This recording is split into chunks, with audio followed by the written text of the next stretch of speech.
नमस्कार and welcome to all of you in Global Look. और दोस्तों, एक बहुत ही ज़्यादा आप लोग कह सकते हो अच्छी न्यूज़ आई है इंडिया के लिए। यहाँ पर आप लोग ये जो न्यूज़ है इसको देख सकते हो। इसमें लिखा है इजिप्ट जो है वो सोच रहा है इंडिया से जो वो इंपोर्ट करता है उसकी पेमेंट करने के लिए रुपए में। इजिप्ट लुकिंग टू पे for imports from India in rupees. यहाँ पर ये हेडलाइन आप लोग देख सकते हो। और ये चीज़ एक बहुत ही ज़्यादा पॉजिटिव न्यूज़ है। नो डाउट इसका बहुत ही ज़्यादा फायदा आगे इंडिया को मिलेगा। इजिप्ट के जो सप्लाई मिनिस्टर है अली मौसली, इनने राउटर्स को ये बताया कि कंट्री जो है वो कोशिश कर रहा है कि इंडिया से जो इंपोर्ट करता है उसकी पेमेंट करे इंडियन रुपी में। नाउ ये आप लोग देखो ना, तो ये बहुत ही ज़्यादा बड़ी न्यूज़ है। और रशिया का जो न्यूज़ मीडिया है वो इसका काफ़ी ज़्यादा एक तरीके से आप लोग कह सकते हो इस न्यूज़ को लेके जो वेस्टर्न कंट्रीज है, जो डॉलर है उसका मजाक भी उड़ा रहा है। यहाँ पर एक मीम है जो आप लोग देख सकते हो, जो रशिया का एक मीडिया हाउस है आरटी, जो कि इंग्लिश लैंग्वेज में रशिया का मीडिया हाउस है, उसने ये शेयर किया है। इसमें ये जो आप लोग लेफ्ट साइड पे देख रहे होगे, इसको हो सकता है आप लोग पहचान भी रहे होगे। ये फेरोन का जो आइडेंटिटी है वो इसमें शो किया गया। फेरोन दरअसल इजिप्ट के राजाओं को कहा जाता था पहले। तो ये फेरो जो है ये यूएस डॉलर को रिजेक्ट कर रहे हैं, और जो इंडिया का रुपए है, चाहे रशिया का आप लोग कह सकते हो रूबल है, चाहे चाइना का युआन है, इसको ये प्रेज कर रहे हैं, इसको ये पसंद कर रहे हैं।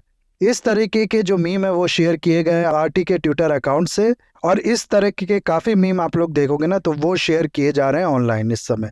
तो इन्हीं सब चीज़ों के बारे में हम लोग डिस्कस करेंगे इस वीडियो में, क्यों ये डिसीजन इजिप्ट की तरफ से लिया गया है, इंडिया को क्या फ़ायदा हो सकता है इससे। प्लस इसके अलावा बहुत कुछ आप लोग को जानने को मिलेगा इस वीडियो में। बस आपको एंड तक बने रहना है, और अगर वीडियो अच्छा लगे तो लाइक कमेंट शेयर सब्सक्राइब जरूर करना है। तो हुआ क्या है कि देखो, ये मैं आप लोग को बता दूं कि इजिप्ट की जो इकोनॉमिक हालत है ना, ये उतना कुछ खास इस समय है नहीं। इजिप्ट की जो इकोनॉमिक हालत है वो थोड़ा बहुत खराब चल रही है। इजिप्ट की इकोनॉमिक हालत को इकोनॉमिक क्राइसिस का भी नाम दिया जाता है कई बार। यहाँ की जो जीडीपी है, जो जीडीपी का ग्रोथ रेट है, वो बहुत ज़्यादा कम हो चुका है, जिसका कारण है कोविड की वजह से। ये पहले तो यहाँ का टूरिज्म काफ़ी टाइम तक बंद रहा, फिर रशिया यूक्रेन वॉर की वजह से जो ट्रेड है उसमें काफ़ी ज़्यादा रुकावटें देखने को मिली। और आप लोग को पता होगा कि टूरिज्म हो गया या फिर स्विस कनाल के थ्रू जो ट्रेड होता है, इससे जनरेट होने वाला जो रेवेन्यू है, इससे जनरेट होने वाला जो पैसा है, इसका एक बहुत बड़ा शेयर होता है इजिप्ट की इकोनॉमी में। और क्योंकि ये जैसा कि मैंने आप लोग को बताया पिछले कुछ सालों से काफ़ी ज़्यादा खराब चल रहा है, इसी की वजह से इसका जो असर है वो इजिप्ट की इकोनॉमी पे भी देखने को मिल रहा है। प्लस सिर्फ इतना ही नहीं, इजिप्ट जो है वो बहुत सी कॉमन चीज़ ऐसी है जिसके लिए डिपेंडेंट है दूसरी कंट्री पे। जैसे कि वीट एक बहुत बड़ा ऐसा चीज़ है जिसके लिए इजिप्ट जो है वो डिपेंडेंट टोटल इम्पोर्ट पे। खुद यहाँ पर वीट का कोई प्रोडक्शन खास होता नहीं है। और रशिया यूक्रेन वॉर की वजह से पूरे वर्ल्ड में जो इन्फ्लेशन देखने को मिली है, उसकी वजह से वीट का प्राइस भी जो है वो बढ़ा है हाल में। और इसका असर भी आप लोग कह सकते हो इनडायरेक्टली इजिप्ट पे पड़ा है।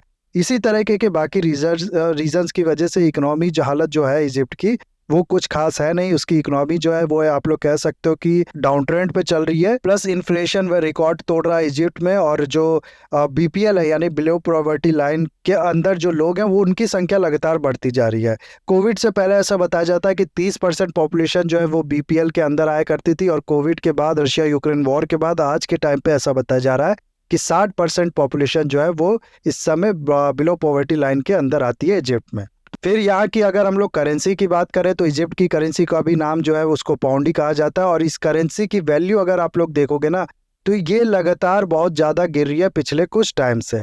इस साल यानी 2023 की शुरुआत से अब तक ऐसा कहा जाता है कि इजिप्ट की जो करेंसी है, इजिप्ट का जो पाउंड है, वो one of the worst performing currency है इस साल के लिए। जनवरी से लेकर अभी तक ऐसा बताया जा रहा है कि 20% जो इस करेंसी की वैल्यू है उसमें गिरावट आ चुकी है। और अक्टूबर 2022 से अगर आप लोग देखोगे ना, तो अक्टूबर 2022 में जो $1 होता था उसमें आप लोग को 20 इजिप्शियन पॉइंट जो होता था वो आराम से मिल जाता अगर आप लोग एक्सचेंज कराते थे उस समय। लेकिन अभी अगर आप लोग देखोगे ना, तो अभी 30.8 यानी कि लगभग 31 इजिप्शियन पॉइंट जो है वो आप लोग मान लो वो इसमें मिल रहा है। यानी कि इन्हीं सिर्फ 6-7 महीनों में 1/3 ऑफ ये वैल्यू जो है इजिप्शियन पाउंड की वो खत्म हो चुकी है। इसीलिए 6th वर्स्ट परफॉर्मिंग करेंसी जो है वो कहा जाता है इजिप्ट की पाउंड को इस साल के शुरुआत से। अब ऐसे में होता क्या है ना, कि जो दुनिया भर का ट्रेड आप लोग को पता होगा कि होता था डॉलर में। अभी भी बहुत बड़ा ट्रेड जो होता है वो डॉलर में होता था। और इजिप्ट को फिर ट्रेड करने के लिए क्या करना पड़ता था, पहले तो इसको डॉलर खरीदना पड़ता था, या फिर अपने जो रिजर्व है उससे डॉलर लेके आना पड़ता था। और फिर ये जो ट्रेड है उस डॉलर से करते थे, दुनिया भर से जो सामान है उसको मंगाया करते थे। अब ऐसे में होता क्या था, जैसे मैंने ऑलरेडी आप लोग को बता दिया कि जो डॉलर है उसके रिस्पेक्टिव में इजिप्ट का जो पाउंड है उसकी वैल्यू ऑलरेडी गिरती जा रही है। यानी कि ये जो डॉलर इजिप्ट के लोगों को इजिप्ट के ट्रेजर को खरीदना पड़ रहा था ट्रेडिंग के लिए, वो महंगा होता जा रहा था। आप लोगों को पता होगा कि हाल में जो डॉलर है वो भी बहुत ज़्यादा स्ट्रांग हुआ है, तो जिसकी वजह से ये महंगा होता जा रहा था और आने वाले टाइम में और भी ज़्यादा महंगा होगा, इस तरीके की आशंका लगाई जा रही थी। इसीलिए इजिप्ट ने सोचा है कि हम लोग ये जो डॉलर है ना, इसके इस्तेमाल को ही ख़त्म कर देंगे इंटरनेशनल ट्रेड में। तो एटलीस्ट ब्रिक्स कंट्री जो है उनसे इजिप्ट ने बात की है कि हम लोग आपके साथ जो ट्रेड है वो आपकी और हमारी लोकल करेंसी में ही करना चाहते हैं। और ये ग्रुप तो ऑलरेडी तैयार बैठा है कि ठीक है, डॉलर को जितनी जल्दी हो सके ख़त्म करो, डॉलर से जो ट्रेडिंग होती है उसको करना ख़त्म करो, जल्दी से जल्दी जो लोकल करेंसी है उस पर शिफ्ट हुआ जाए। ऐसे में कभी चाइना का युआन या फिर इंडिया का जो रुपये है वो आप लोग कह सकते हो कि अल्टरनेटिव की तरह पेश किया जाता है। यूएई का जो दिरहम है उसमें भी कभी कभार अल्टरनेटिव दिखाया जाता है कि डॉलर की जगह इसमें हम लोग ट्रेड कर सकते हैं। जो भी हो, बाकी जो अल्टरनेटिव है इसके या फिर बाकी ब्रिक्स की भी करेंसी बनाने की बात की जाती है, उससे ट्रेड करना बहुत सी कंट्रीज हैं इस समय जो कि चाहती हैं इजिप्ट की ही तरह। और इजिप्ट भी आप लोग कह सकते हो अब चाहता तो ये भी बहुत टाइम से था, लेकिन अब जो है वो इसको लेके एक्शन ले रहा है। कुछ अगर हम लोग रीजंस की बात करें कि क्यों दुनिया भर की जो कंट्री है वो डॉलर में अब ट्रेड करना नहीं चाह रही, डॉलर से शिफ्ट होना चाह रही है, तो उसमें अगर आप लोग देखो ना, तो सबसे पहले तो हाल में क्या हुआ है कि जो यूएसए का सेंट्रल बैंक है, यानी कि यूएसए का जो फेडरल रिजर्व है, उसने अपना जो आप लोग कह सकते हो इंटरेस्ट रेट है वो बहुत तेजी से बढ़ाना शुरू किया है। बहुत ही ज़्यादा एग्रेसिवली इंक्रीज किया है इंटरेस्ट रेट को, जिसकी वजह से डॉलर जो है वो लगातार महंगा होता जा रहा है। यहाँ पर ये जो डॉलर का प्राइस है आप लोग देख सकते हो कि कैसे जो है वो महंगा होता गया लगातार। दूसरी तरफ आप लोग देख सकते हो कि ये जो फेडरल रिजर्व है इसने कैसे अपना इंटरेस्ट रेट जो है वो बढ़ाया है। तो क्योंकि डॉलर जो है वो लगातार महंगा होता जा रहा है और डॉलर के महंगे होने की वजह से ये जो ट्रेडिंग कॉस्ट पड़ रही है इनको डॉलर में करने की, वो भी महंगा होता जा रहा है। इसके अलावा डॉलर पे जो डिपेंडेंस है ना, उसको लेके काफ़ी कंट्री जो है वो ऑब्जेक्शनल हो चुकी हैं। जिस तरीके से यूएसए ने हाल में सैंक्शंस का इस्तेमाल करना शुरू किया या सैंक्शंस की धमकी देना शुरू किया है, दुनिया भर की कंट्री, चाहे ईरान हो गया, वेनेजुएला हो गया या फिर रशिया हो गया, इन पे आप लोग कह सकते हो कि सैंक्शन लगाना शुरू किया है। ये कहीं ना कहीं इन कंट्रीज़ को थोड़ा बहुत डरा चुकी हैं कि इस तरह की जो दादागिरी है ये कल को नुकसान पहुंचा सकती है, इसीलिए ठीक नहीं होगा यूएसए का जो डॉलर है उस पर डिपेंड होना। इसके अलावा होता क्या है कि यूएसए के डॉलर का जो इस्तेमाल है ना दुनिया भर की ट्रेड में, इसकी वजह से होता क्या है कि यूएसए के बैंक में बहुत सी कंट्रीज का जो अकाउंट होता है वो होता है और उस अकाउंट में बहुत से डॉलर्स पड़े रहते हैं। जब यूएसए की कंट्री जो है किसी कंट्री पर सैंक्शन लगाती है तो ये भी जो पैसा होता है ना इसको भी पूरी तरीके से फ्रीज कर लेती है। इस तरीके की चीज़, इस तरीके की दादागिरी, इस तरह की गुंडागर्दी आप लोग कह सकते हो। और इसके अलावा बहुत से रीजन है, उसको देखते हुए आप लोग कह सकते हो कि जो वर्ल्ड की कंट्रीज है ना वो किसी ऐसे सिस्टम पे जाना चाहती है जो ज़्यादा रिलायबल हो, ज़्यादा स्टेबल हो। अचानक से उसका प्राइस जो है वो बहुत तेज़ी से बढ़ ना जाए, अचानक से उसका जो प्राइस है वो बहुत तेज़ी से कम ना हो जाए। इसीलिए ये जो कंट्रीज है आप लोग कह सकते हो ये शिफ्ट होना चाहती हैं यूएस डॉलर से दूसरी करेंसीज पे। इसीलिए आप लोग ने सुना भी होगा हाल में दुनिया भर की जो कंट्रीज हैं उनके सेंट्रल बैंक्स ने गोल्ड खरीदना शुरू किया है, ताकि जो एसेट्स अब तक ये डॉलर के फॉर्म में रखती थी, अपना जो रिजर्व्स ये अब ज़्यादातर अपने डॉलर के फॉर्म में मेंटेन किया करती थी, इससे शिफ्ट करके अब ये गोल्ड के फॉर्म में मेंटेन करना चाहती हैं। क्यों? क्योंकि अगेन सेम रीज़न है, जो डॉलर है उस पे से इनका विश्वास बहुत तेज़ी से कम होता जा रहा है।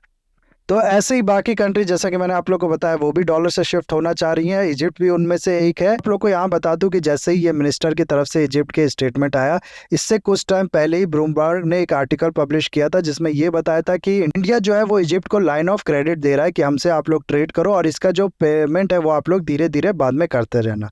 लेकिन इजिप्ट से की तरफ से ये स्टेटमेंट आया कि नहीं, ऐसी कोई भी बात नहीं हुई है इंडिया की तरफ से। बेसिकली ब्लूमबर्ग जो है वो ये शो करना चाहता था कि ये जो शिफ्ट है इजिप्ट का डॉलर से इंडियन रुपी पे या फिर बाकी करेंसी पे, ये ऐसा नहीं है कि ये अपनी पसंद से कर रहे हैं। इनका कहना था कि इंडिया जो है उसने लाइन ऑफ क्रेडिट दिया है और जिसकी वजह से ये शर्त रखी है इंडिया ने कि हम लाइन ऑफ क्रेडिट तो दे रहे हैं, लेकिन इसकी जो पेमेंट है, जो भी आप ट्रेड करोगे उसकी जो पेमेंट है वो आपको करनी होगी रुपी में। लेकिन क्योंकि इजिप्ट ने इससे मना कर दिया, इसीलिए अभी तक ऐसा समझा जा सकता है कि इस तरह की किसी भी लाइन ऑफ क्रेडिट का इंडिया की तरफ से ऑफर नहीं दिया गया इजिप्ट को। हाल में ही आप लोग को बता दूं कि इंडिया के जो प्राइम मिनिस्टर है वो जाने वाले हैं इजिप्ट में, तो हो सकता है उसके बाद कुछ इस तरीके की बात हो, लेकिन अभी तक आप लोग समझ सकते हो, आप लोग कह सकते हो कि किसी भी इस तरीके की लाइन ऑफ क्रेडिट को लेके बातचीत नहीं हुई है। प्लस इजिप्ट को छोड़ भी दो अगर आप लोग, तो 18 कंट्रीज इस समय ऑलरेडी हैं जो कि इंडिया के रुपए में ट्रेड कर रही हैं इंडिया के साथ। इन लोग ने ऑलरेडी इस चीज़ को लेके जो भी सिस्टम की जरूरत थी उसको डेवलप कर लिया है। जिसके अंदर ये इंडियन रुपये में ट्रेड कर रही हैं इंडिया के साथ। और इजिप्ट का भी इसमें नाम खाली एक और जुड़ जाएगा अगर इजिप्ट जो है वो इस चीज़ को आप लोग कह सकते हो फाइनली कंक्लूड कर देता है। तो ये 18 कंट्रीज कौन सी हैं, यहाँ पर आप लोग कुछ नाम देख सकते हो। इसके अलावा मैं आप लोग को बता दूं ना, तो श्रीलंका और मॉरिशस, ये 2 कंट्री ऐसी हैं जो कि इंडियन रुपये में सिर्फ इंडिया के साथ ही नहीं बल्कि पूरे वर्ल्ड के साथ ट्रेड कर रही हैं।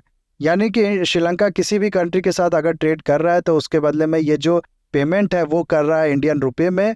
ऐसा नहीं है सिर्फ इंडिया के साथ जो ट्रेड है उसको करने में ये पेमेंट करते हैं इंडिया रुपये में। ये काफ़ी ज़्यादा अच्छी न्यूज़ है। इसके अलावा मैं आप लोग को बता दूं कि ताजिकिस्तान हो गया, क्यूबा हो गया, सूडान हो गया, लग्जमबर्ग हो गया, ये वो कंट्रीज है जो भी इस मैकेनिज्म को इस्तेमाल करना चाहती हैं कि यानी कि वो इंडिया के रुपये में इंडिया के साथ या फिर पूरे वर्ल्ड के साथ ट्रेड करना चाहती हैं। और इसको देख के आप लोग कह सकते हो कि 2 करेंसी, एक तो युआन हो गया, दूसरा हो गया इंडियन रुपीज़, इन दोनों में बहुत ही ज़्यादा एक तरीके से होड़ लग गई है कि कौन रिप्लेस करेगा यूएस के डॉलर को। हालांकि युआन इंडियन रुपीज़ से आगे है इस चीज़ में, लेकिन रुपी भी बहुत कोई ज़्यादा पीछे नहीं है।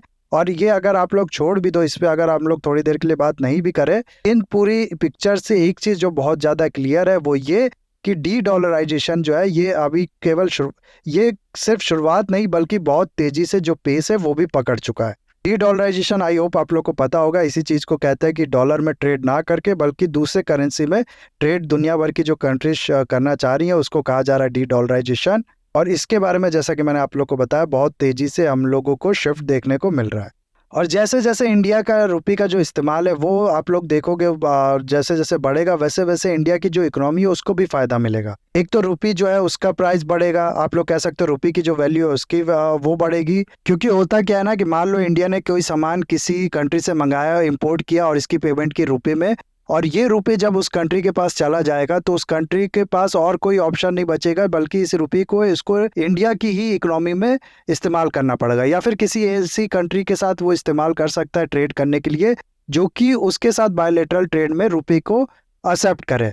मान लो ऐसी कोई कंट्री नहीं भी मिलती है तो वो उसको क्या करना पड़ेगा, उसको मजबूरी में इंडिया से इंपोर्ट भी करना पड़ेगा। वो अगर एक्सपोर्ट करता है इंडिया को जिसकी वजह से उसको रुपये मिलता है तो इस रुपये को इस्तेमाल करने के लिए उसको इंडिया से कुछ इंपोर्ट भी करना पड़ेगा, या फिर वो रुपये वो क्या कर सकता है कि इंडिया की जो इकोनॉमी है उसमें आप लोग कह सकते हो कि इन्वेस्ट कर सकता है। इन दोनों का ही फायदा जो है वो देश की इकोनॉमी को होता है। इसकी वजह से जो इकोनॉमी होती है वो राइज होती है और कंट्री का पैसा आप लोग कह सकते हो कि बहुत हद तक कंट्री में ही रहता है। तो ये है फ़ायदा जो इंडिया को मिलने वाला है और ये है पूरी न्यूज़ जो मैंने आप लोग के साथ शेयर किया। आई होप वीडियो आपको अच्छा लगा होगा। इसे लाइक, कमेंट, शेयर, सब्सक्राइब जरूर कीजिएगा। That's all, have a nice day, take care.